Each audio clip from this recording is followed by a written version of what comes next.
তো এই অহংকার কাকে বলবে, অহংকারের পরিচয় কি, অহংকার কি জিনিস,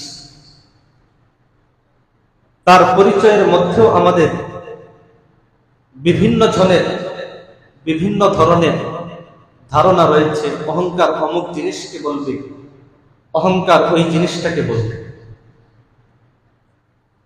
কিন্তু রাসূল করিম সাল্লাল্লাহু আলাইহি ওয়াসাল্লাম অহংকারের একটি সুস্পষ্ট পরিচয়, যার মধ্যে কোনো ধরনের অস্পষ্টতা নেই, এরকম একটি পরিচয় আল্লাহর নবী তিনি হাদিস শরীফের মধ্যে উল্লেখ করেছেন।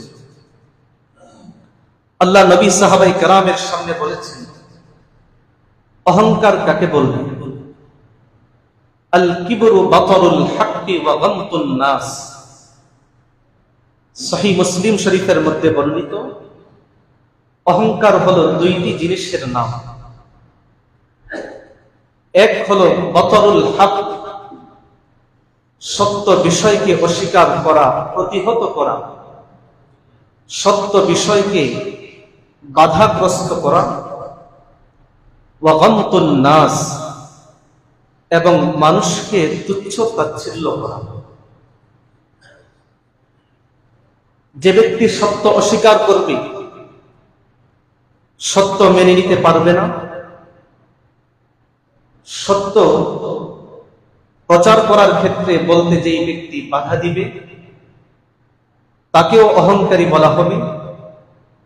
ঠিক তেমনি ভাবে সমাজের একজন মানুষ যদি আরেকজন মানুষকে ছোট চোখে দেখে, তুচ্ছ তাচ্ছিল্য করে, অবজ্ঞা করে, তাহলে নবীর হাদিস অনুযায়ী ওই ব্যক্তিকেও অহংকার বলা হয়।